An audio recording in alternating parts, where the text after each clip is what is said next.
გამარჯობათ მეგობრებო, მე ვარ გიორგი ხამზატ მე ვარ გიორგი მაესტრო გოჩელეიშვილი, თქვენ კი ხართ გამა ნიუსზე. ვიწყებთ.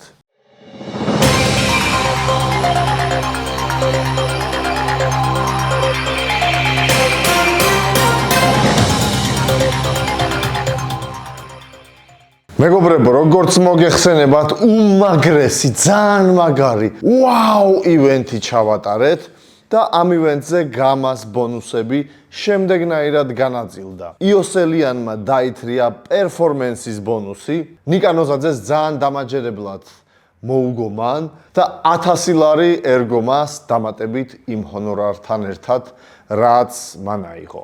ძალიან დამაჯერებელი მოგება, თუმცა დიდი აფსეტი ნიკას გულშემატკივრებისთვის. ნოკაუტის ბონუსი აიღო დიმიტრი დაიჰარდჯიქიამ. ძალიან დამაჯერებელი მოგება, დამაჯერებელი ნოკაუტი პირველივე რაუნდში. ძალიან გაკვირვებული იყო, ვფიქრობ, ასრათაშვილიც დიმას მომატებული დარტყმის ძალით. დიმა არასდროს იყო გამორჩეული ამ კომპონენტით ბრძოლისა, თუმცა ახლა უსასტიკეს რეაქციას დაამატა დამანგრეველი დარტყმის ძალა. დიმა ჯიქია 56 კილოგრამში სერიოზულ კონკურენციას შეუქმნის ყველას, მაგიტომაც არის პირველი რეიტინგებში ამ წონაში და ვფიქრობ, რომ დიმას შესრულებით არაერთ ნოკაუტს ვნახავთ კიდე. ნოკაუტის ბონუსი დაითრია დიმა ჯიქიამ და ჰონორარზე კიდე 1000 ლარი დაიმატა. ულოცავთ დიმას ამ დამაჯერებელ ნოკაუტს, მოგებას და რა თქმა უნდა ბონუსს. Fight of the night დამატებითი 1000 ლარი დაითრიეს ნიკა ბარსეგიანმა და ლევან ყუიაგაუმტარმა იანქოშვილმა. მეგობრებო, ნიკა ბარსეგიანისთვის დამეხმარეთ, რომ მოვიგონოთ ring name-ი. ეს ბიჭი ნახდათ იმსახურებს ring names, შეუჩერებელი ან კიდევ ვფიქრობ ბერსერკერი. ტიპი უბრალოდ არ გრძნობს დარტყმებს ასეთი ზიანით. მოგვიწყო სისხლის საბანო, მაინც წინ მიიწევდა და კიდე პრეტენზიები ქონდა მსაჯებთანაც თუ რატო გააჩერეს ეს ორთა ბრძოლა. ძალიან მაგარი ბრძოლა შემოგთავაზეს. ნახდი სისხლის წვიმა წამოვიდა რინგზე, უბრალოდ გამას ოქტაგონზე, რაშიც 1000 ლარი დაითრია დამატებით ჰონორართან ერთად იანქოშვილმა და ბარსეგიანმაც. აპლოდისმენტები ბიჭებს ასეთი სანახაობისთვის და სიამოვნებით გავეცით მათ 1000 ლარი. ლიდერბეთის ბონუსები კი გექნებათ უკვე გაგებული, იმავე საღამოს გავეცით 2000 ლარი ლიდერბეთთან ერთად და ჩვენმა პატივცემულმა სპონსორმა 4000 ლარამდე გაზარდა Leader of the Night-ის ბონუსი. ეს ბონუსიც გაიცა იმავე საღამოს, რაც ივენთი ჩატარდა. როგორც მოგეხსენებათ, გამა კიდე არიგებს ასეთ ბონუსებს, როგორიცაა comeback-ის ბონუსი. ამ საღამოს არავის არ შემოუტრიალებია ბრძოლა, ამიტომ ბონუსი არ გაიცა და უკვე მე რამდენი ივენთია ბიჭები ენადაბმულები არიან პრეს კონფერენციაზე და მაგიტომაც დღემდე ეძებს Trash Talk-ის ბონუსი თავის პატრონს. ბიჭებო, მებრძოლებს მიუმართავ. ასეთი ადვილი ბონუსის შესაძლებლობა მე მგონი არ არსებობს გამაში. უბრალოდ იმჭერმეტყველე, ცოტა ომახიანად ისაუბრე, ცოტა გამოიწვიე და 1000 ლარი უბრალოდ საუბარში შენია. მაყურებელს კი ვეტყვი, Trash Talk-ი არანაირად არ ნიშნავს შეურაცხყოფას, არანაირად არ ნიშნავს გინებას. Trash Talk-ი არის ერთ-ერთი შოუს განუყოფელი ნაწილი, fighting სპორტის განუყოფელი ნაწილია. ეს ჩვენ არ მოგვიგონია და ჩვენ ნახდათ არ ვართ პირველები, ვინ შემოიტანა. ამიტომ მე ვფიქრობ, რომ Trash Talk-ი ყველა fighting სპორტს უხდება და გამა არანაირად არაა გამონაკლისი. ვიმედოვნებ, რომ ამ ივენთზე ყველა ბონუსი დარიგდება და უპირველეს ყოვლისა Trash Talk-ის ბონუსი. ესე იგი, შემდეგი მომენტი, რაზეც მინდა თქვენი ყურადღება მივიპყრო, ტრადიციულად, როგორც მოგეხსენებათ, ყველა შეჯიბრის შემდგომ სარეიტინგო განლაგება მებრძოლების იცვლება და ეს შეჯიბრიც რა თქმა უნდა არ იყო გამონაკლისი. უპირველეს ყოვლისა მინდა ხაზი გაუსვა ლაშა როინიშვილის პერფორმენს და იმ რაზგონს, რაც მაგას აქვს აღებული, უმძიმეს წონით კატეგორიაში. ორი მაგარი მებრძოლი პირველივე რაუნდში ნოკაუტით დაამარცხა. გავიხსენოთ გიორგი ქიმაძესთან ბრძოლა, მათი ხანგრძლივი დაპირისპირება, ჯერ ტრეშტოკი ძალიან მაგარი იყო და რა თქმა უნდა პირველი ბრძოლა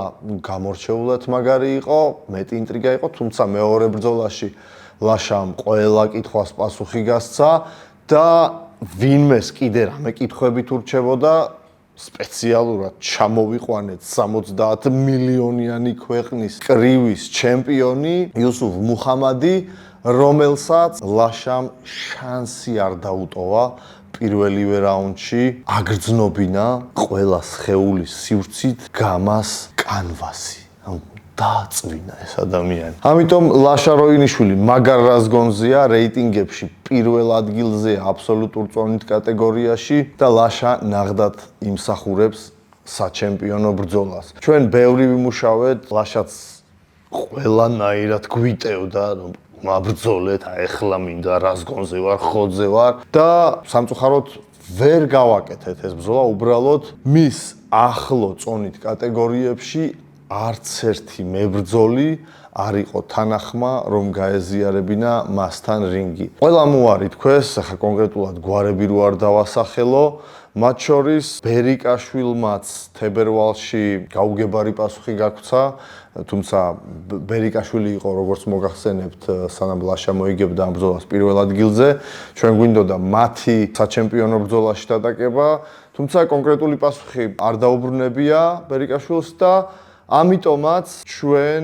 გადავწყვიტეთ, შანსი მივცეთ სარეიტინგოში ეხლა მე-6 ადგილას მყოფ აზერბაიჯანელ სპორტსმენს ქენან გულიევს, რომელსაც სხვათა შორის ბერიკაშვილი ყავს დამარცხებული. ამიტომ ქენანი და ლაშას ბრძოლა ჩათვალეთ ჩანიშნულია თებერვალში. ქენანი ჩამოყვავს საჩემპიონო ბრძოლაზე ლაშა როინიშვილთან. ძალიან მაგარ სანახაობას ველით, იგივე სტილისტიკიდან გამომდინარე ვფიქრობ, რომ ძალიან საინტერესო ივენთი გველის. აბსოლუტურ წონით კატეგორიაში მეორე ადგილზე არის გამას გრან-პრის ჩემპიონი ბულდოზერი ზადიშვილი თამაზი, ასევე მესამე ადგილზე არის დანიელ გიტინოვი.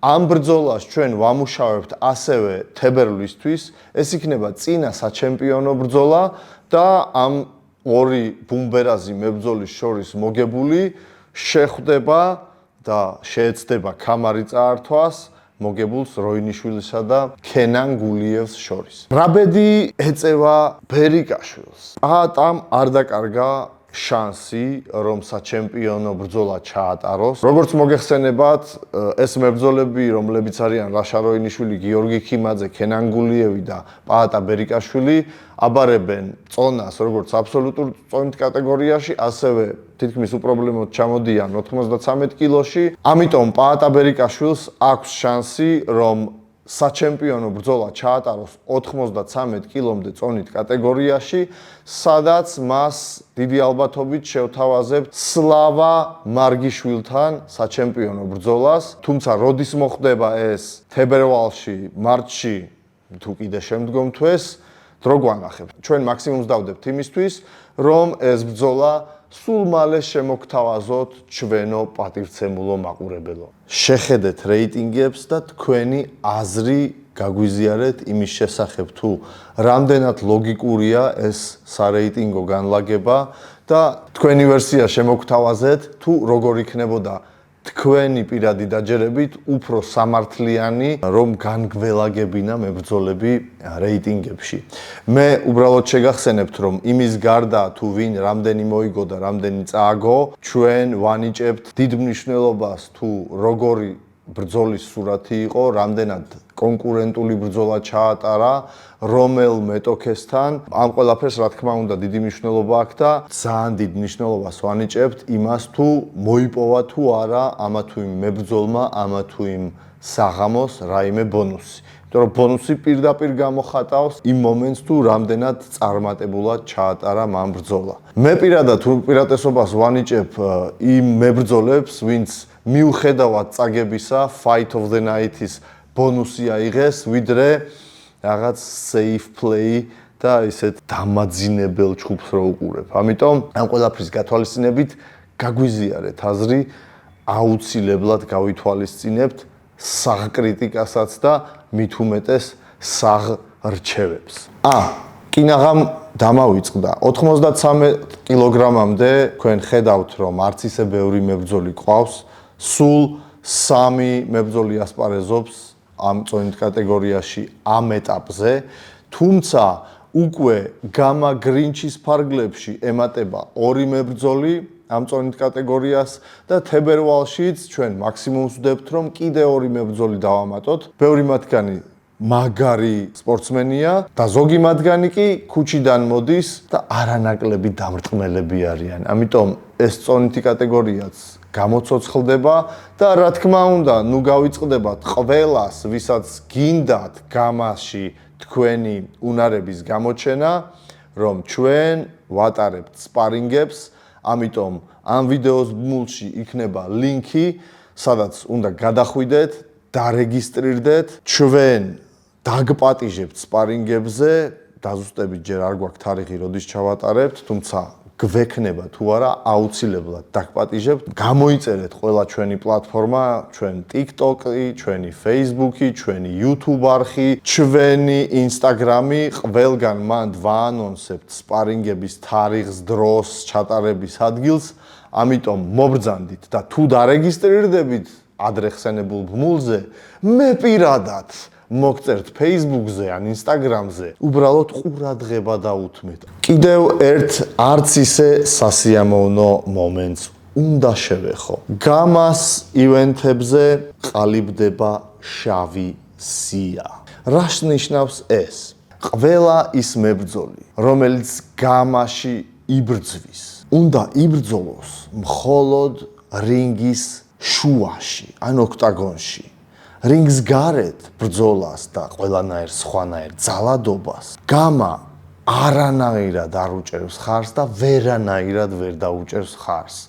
გამა მათ შორის იმისთვის შეიქმნა, რომ ძალადობას ცივილური სახე მიეცეს და სპორტული უპირველეს ყოვლისა. ამიტომ ყველა ის მებრძოლი, ვინც გამას რინგის გარეთ ცდილობს, რომ გამოიყენოს თავისი ძალა და გამოაჩინოს თავისი უნარები, აღარ დაიშვება არც გამას შეჯიბრებზე როგორც მაყურებელი და მით უმეტეს საბრძოლო კონტრაქტი შეწყდება მათთან. იგივე ეხება ჩვენს მაყურებელს, ბრძოლა თუ გინდათ, აგერ სპარინგებია, აგერ ლინკი გაქვთ, სადაც უნდა დარეგისტრირდეთ, მოდით, იბრძოლეთ, ამაში ფულსაც გადაგიხდით, ცნობადობასაც შეიძენთ და თუ რინგს გარეთ გექავებათ ხელები და რამენაირად ჩვენ სიტუაციას არევთ, ან რავი, ზედმეტი სიტყვები თუ გაგირბით პირიდან, შავსიაში თუ აღმოაჩენთ თავს, პრობლემა ჩვენთან ნუ გექნებათ. ვინაიდან ყველა პირობა შექმნილი, რომ თქვენ რინგში იჩხუბოთ და კამერების წინ ითრეშთოქაოთ. გადავიდეთ უფრო სასიამოვნო ამბებზე. მეგობრებო, უპირველეს ყოვლისა მოგილოცავთ ახალ წელს და ამ ახალი წლის ფარგლებში უკვე 12 იანვარს ჩვენ ჩავატარებთ გამას რიგით შეჯიბრს, რომელიც სახელიცაა გამა გრინჩ. გამა გრინჩი ჩატარდება ბაკურიანში, ლიდერბეტ ოპერაში გიწევთ ყველას. პრესკონფერენცია ჩატარდება 11 იანვარს, უშუალოდ გრინჩის შეჯიბრი ჩატარდება 12 იანვარს. ყველას, ვინც შეიძენთ ბილეთებს, გაქვთ შანსი, რომ მოიგოთ $20,000 ღირებულების თოვლმავალი.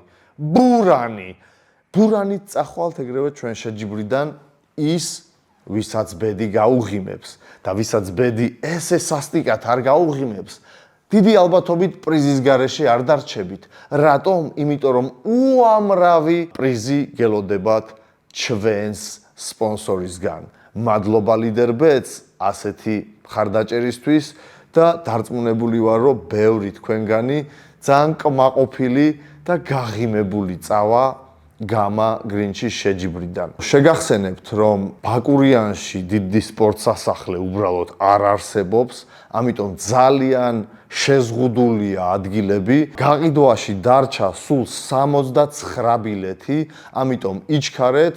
ამასთან არის დაკავშირებული შედარებით ძვირიფასები. 65 ლარი ღირდა წინა კვირას ბილეთი, ეხლა ღირს უკვე 80 ლარი.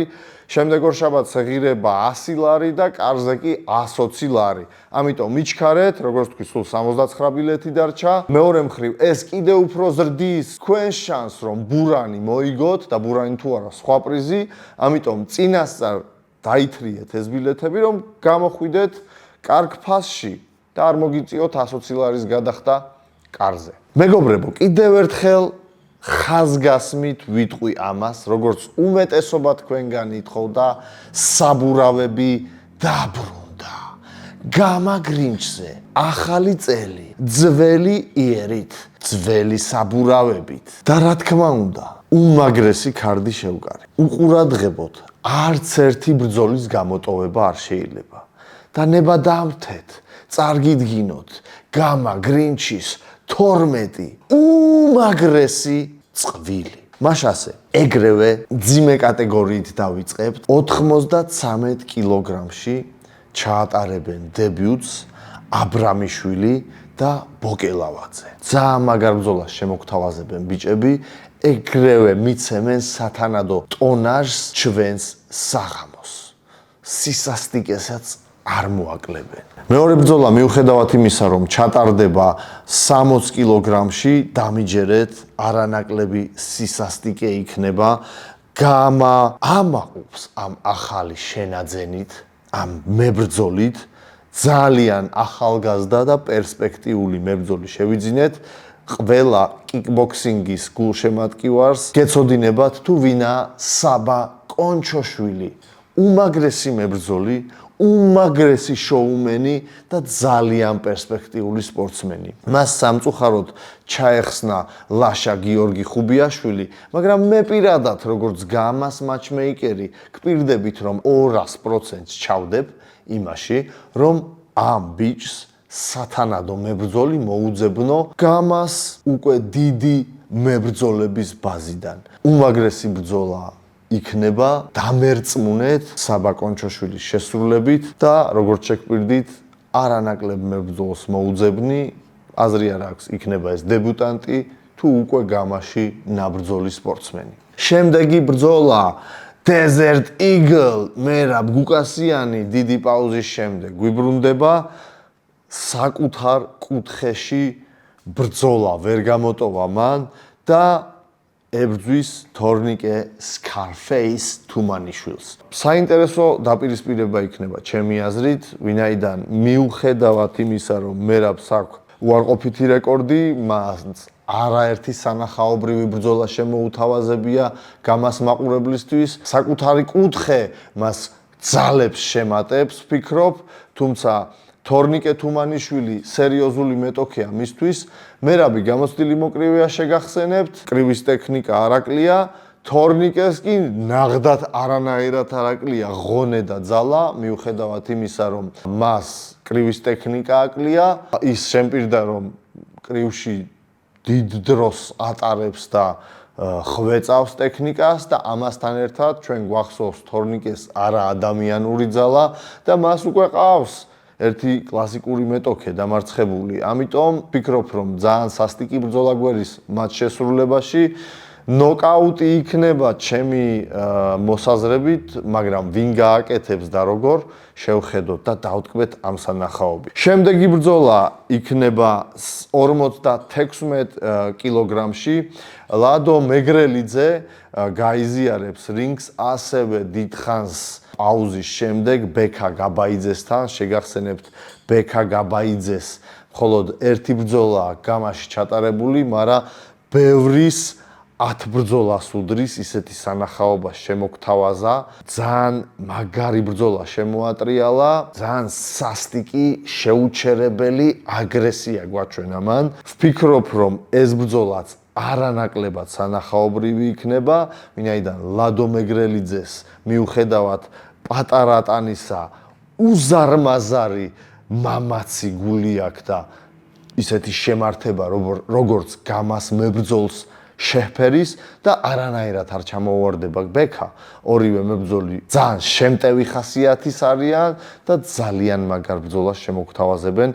არ გამიკვირდება თუ საღამოს ბრძოლის ბონუსი ან რომელიმე სხვა ბონუსი ამ მებრძოლებმა დაითრიონ. მეხუთე ბრძოლა, მეგობრებო, გველის ციკლაური ლომკაცა, ასევე განგსტა თორნიკე და როლანდ პლუჟნიკოვის შორის. თორნიკე ციკლაური ერთ-ერთი ტრეშ თოქის ბონუსის პრეტენდენტია, ჩემი აზრით, ხოლო როლანდ პლუჟნიკოვი ჩვენ გვინახავს უკვე გამას რინგზე. უკვე 2 წელია თითქმის გავიდა იმის შემდეგ, რაც როლანდი მიჩხუბა ბათუმში, გამა ვაის სიტიზე, შეგახსენებთ. ეს ბრძოლა შედგება შიშველ მუშტებზე. ამ ბრძოლას წინა ისტორიას ორიოდე სიტყვას დაუთმობ.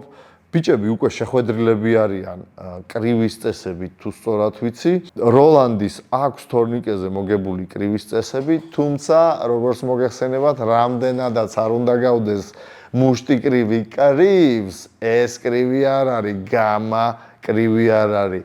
ამიტომ ლომკაცა ფიქრობს, რომ გამას წესებით ის დაამარცხებს როლანდის, მით უმეტეს შიშველ მუშტებზე. ეს თორნიკეს ულტიმატუმური მოთხოვნა იყო და ვნახოთ, ძალიან საინტერესოა თუ როგორ გაართმევს თავს როლანდი გამას წესებით ბრძოლას ამჯერად და ვნახოთ თუ დაეხმარება თორნიკეს შიშველი მუშტები და საბურავები. მეექვსე ბრძოლა, მეგობრებო, ბექა ლომსაძე იჩხუბებს მუკვანთან, თუმცა ზურაბ მუკვანთან არა, მის უმცროს ძმასთან, ზვიად მუკვანთან. შეგახსენებთ, ზვიადის აქვს უკვე ერთი ბრძოლა ჩატარებული გამას რინგზე, ძალიან სანახაობრივი ბრძოლა, მან სენსეი დაამარცხა გუდიანის გუნდიდან ძალიან თანაბარ ბრძოლაში და ლომსაძე კი მოგეხსენებათ ყველას, არაერთი ბრძოლა აქვს ჩატარებული, მათ შორის შიშველ მუშტებზე და ვფიქრობ, რომ ძალიან სანახაობრივი ბრძოლა იქნება, ორივე მებრძოლი გამორჩეულია მაღალი კლასის კრივით. არ დაახამხამოთ ამ ბრძოლის დროს თვალი.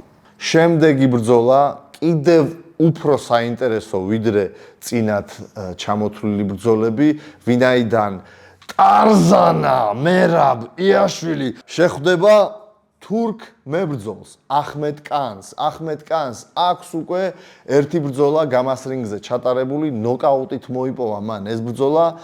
შევხედოთ, რამდენად გაუმკლავდება მერაბა ტარზანა იაშვილი თურქ მეტოქეს. ამ ბრძოლაშიც არ ღირს თვალის დახამხამება, ორივე მებრძოლს აქვს სასტიკი ნოკაუტის ძალა, ამიტომ უყურეთ. მერვე ბრძოლა, გელა თეგაშვილი დაგვიბრუნდა.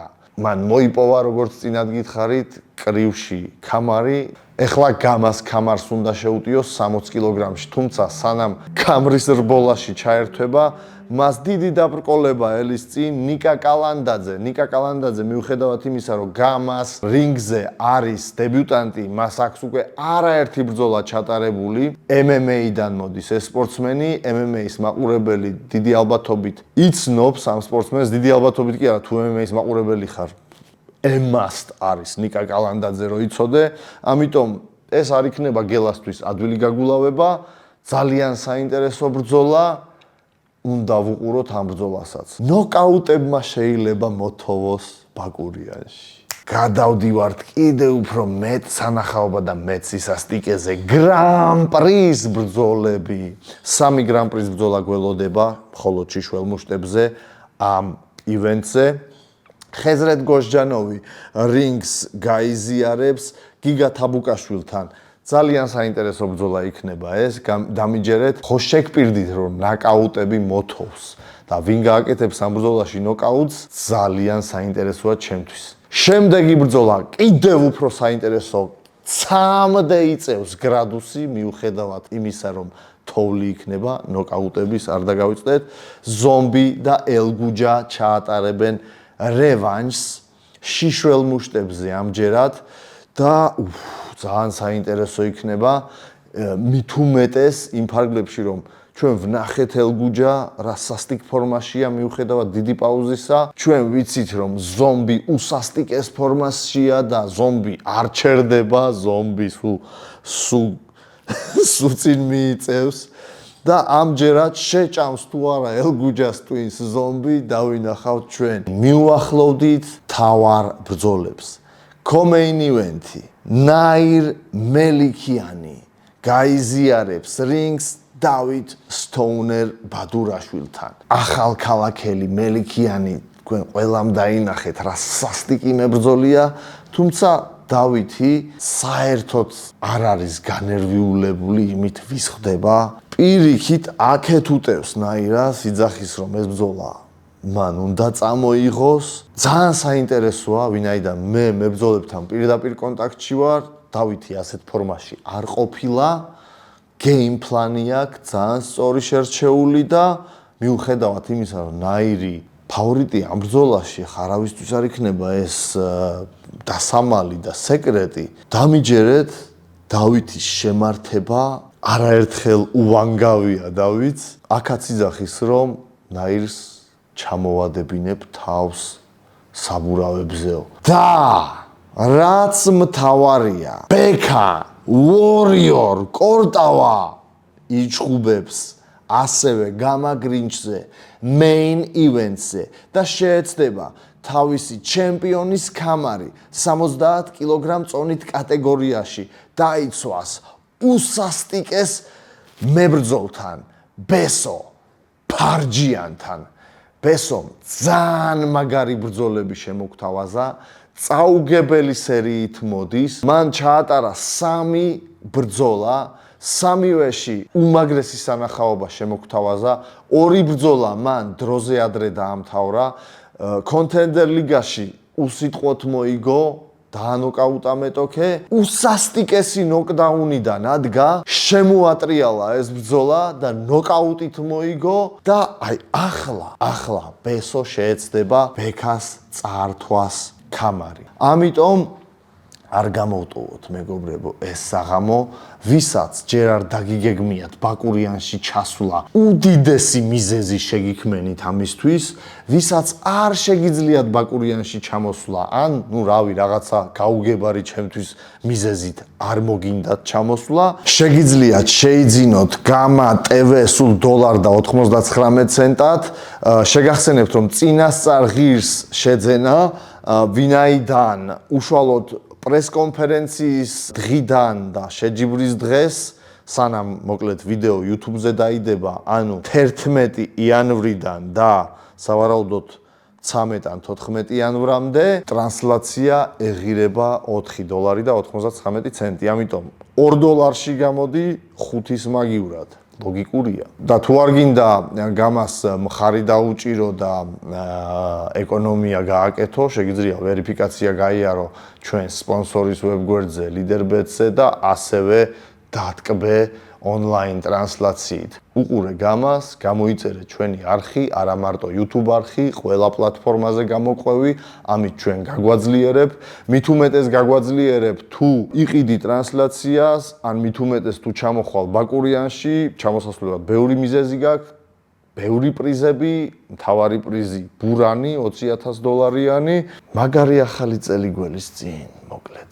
კიდე მინდა შეგახსენოთ, რომ ახალი წელი დაგეგმილია, ტრადიციულად ჩვენ წინასწარ ვგეგმავთ უკვე 2 ივენთი წინ, გამა გრინჩი ჩატარდება 12 იანვარს, უკვე Hateful Eight ჩატარდება 15 თებერვალს და მარტში კი ჩვენ გველის ივენთი უსახელო გარეწრები. ჩვენ მხრიდან თქვენ სრული мотиваცია გაქვთ, ვინაიდან ბილეთებს წინასწარ თუ შეიძენთ ძალიან, კიდევ ერთხელ ძალიან დემოკრატიულ ფასში გამოხვალთ, ამიტომ დაუჭირე გამას მხარი, დაუჭირე ქართველ მებრძოლებს მხარი და დაუჭირე ქართულ საბრძოლო ორგანიზაციას მხარი. ერთად გავიდეთ საქართველოს ფარგლებს გარეთ. გამა!